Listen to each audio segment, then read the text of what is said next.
Hello again and welcome back to the PhatPhish Guitar Studio. I'm Dave and today I want to talk a little bit about the names that we give to notes within a scale. Now I did a video a little while ago where I was talking about how you need to think about scales as being not so much the notes within them but the intervals between those notes. So in the case of a major scale, we start from a root note, go up by an interval of a whole tone to the next note in the scale, then another whole tone to the next note, then a semitone to the next note, and so on. And that pattern of intervals is what defines a major scale.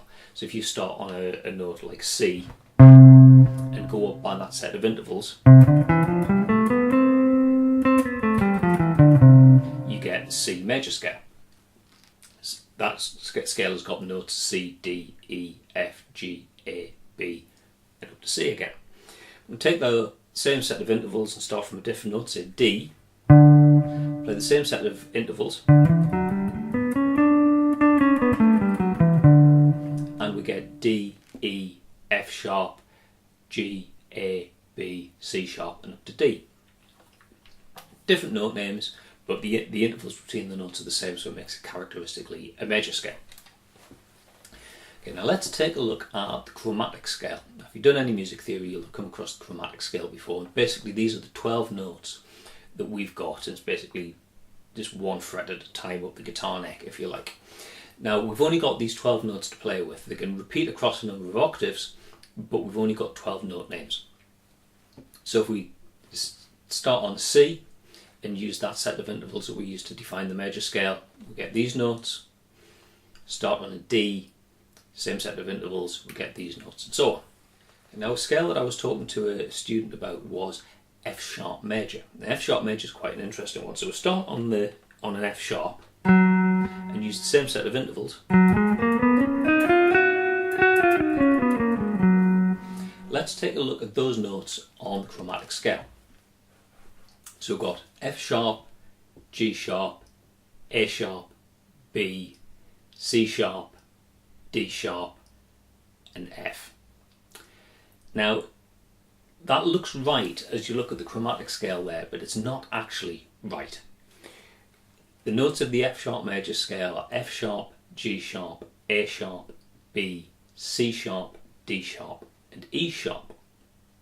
Why E sharp though and not F? If you have a look at the chromatic scale, E sharp kind of makes sense. You're starting on an E, going up by a semitone. So E raised by a semitone gives you E sharp. Might seem a bit odd because there's not naturally an E sharp in the chromatic scale, but the reason that you do that is it allows you to denote on a stave the signature of the key that you're playing in. So if you're playing in the key of C major and you draw a stave, it just looks like this. So that tells you that none of those notes naturally have accents on them. If I'm playing in the key of D, key signature looks like this.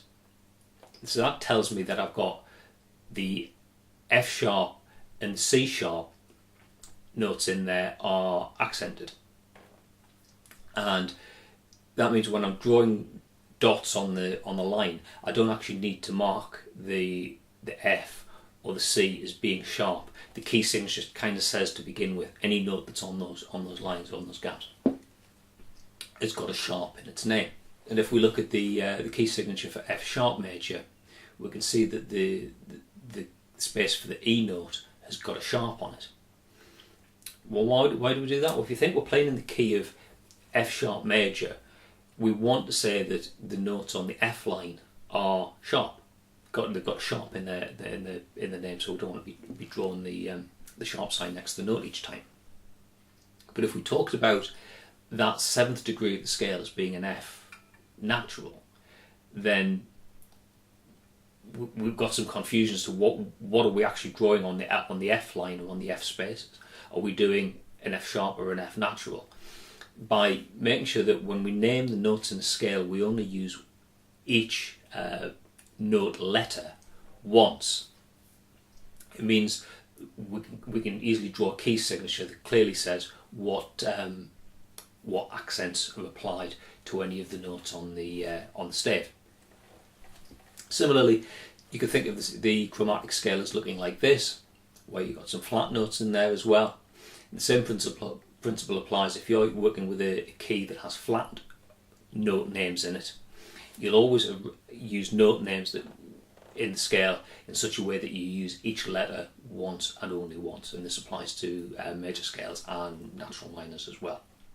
So if you're using a tool like PhatPhish and you dial in, say, an F sharp major scale, and you're looking at that and thinking, well, why is that third fret on the fourth string being shown as an E sharp rather than an F? Because naturally I tend to think of the F as the note that's at the third fret on the fourth string. That's the reason. It's because the notes within the scale are named in such a way that you use each letter once and once only. Okay, so I hope that's cleared up a bit of confusion. If you found that useful, please click like. If you really found it useful, please click subscribe so you can see the videos that I post on the channel here on YouTube. If you want to ask me a question, you can go here, and if you send your question in, I'll try and get around to answering it in a future video. Okay, that's all for now. Thanks for watching. I'll see you in another video sometime soon. Bye for now.